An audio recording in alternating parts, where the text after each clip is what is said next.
open up the door. Howdy, y'all. It's Curious Raven. This is day 2 of Octoberspook 2024. I hope y'all are having a great weekend so far on this beautiful Sunday. I hope y'all like these. This one's a little shorter, so it's gonna be like a real short video. Let's get into it. It's by Porto Wogan, 2004. I hope that's how you say it. And it is called It Tried to Wake Me Up.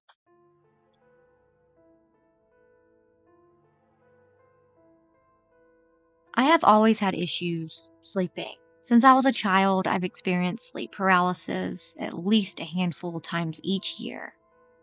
And outside of sleep paralysis, I often have issues with exploding head syndrome, EHS. At least once a month, I experience something in that regard. But things changed on a low part of my life. I have suffered significantly from mental health, which increased the frequency of my sleepy paralysis and EHS. It got to the point of happening at least once a week, sometimes more. I took medication to try and alleviate the issue, but nothing changed. I'd say things got even worse, but that was barely just the start. I had always had an interest in the paranormal. I've been fascinated by the thought of the existence of things beyond our normal comprehension. Death in particular has never bothered me, at least before what happened. It was always nothing to worry about. But because of my issues, the lack of solutions, I decided to attempt contact with the spiritual world.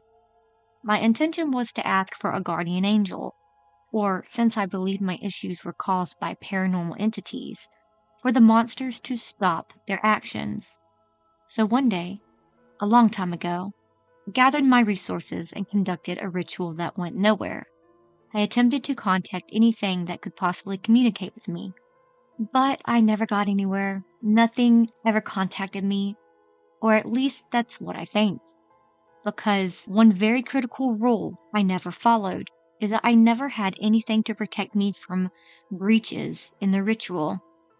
I didn't really think it was something to worry about, but be it salt circles or pendants, I always assumed that nothing would ever come out of skimming over these rules.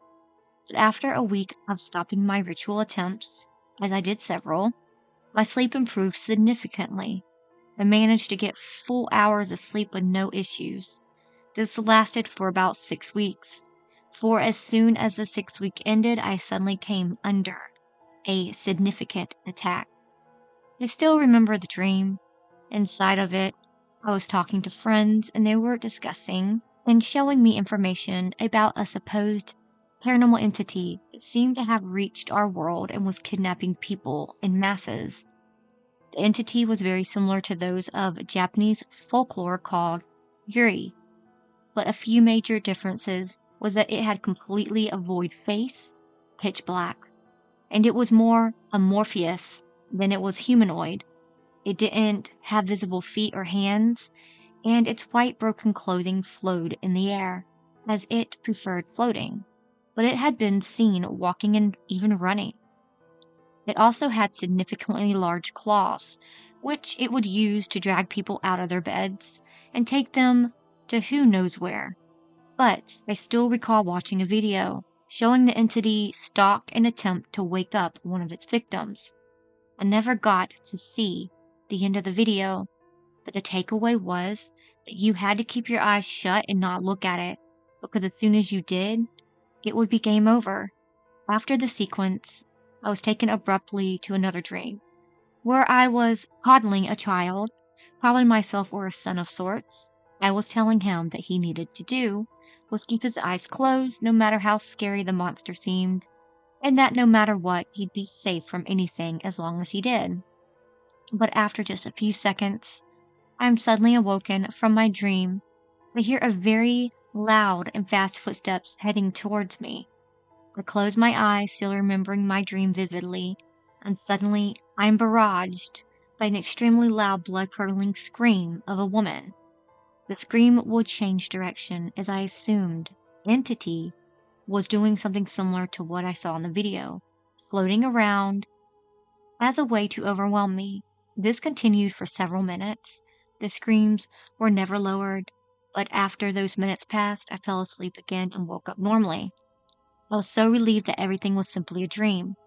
As I woke up fairly shaken up, I was more awake than I had been in several months, but again was glad that nothing I had experienced was real.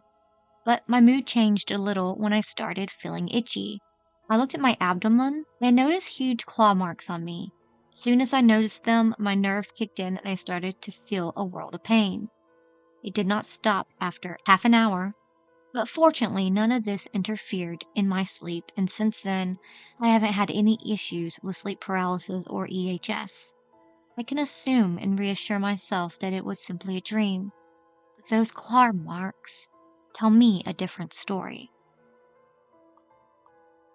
Ugh, like, I know this is a creepypasta, but I have had a demon try to attack me in sleep paralysis, and it was the most terrifying thing I've ever been through in my entire life. If you go back in my videos when I first started, you will find me talking about the true dream and story that I had, and it shook me to my core, and it still does. But alright, I love y'all so much. I will see y'all tomorrow. Until then, remember, it's scary out there. Please like and subscribe.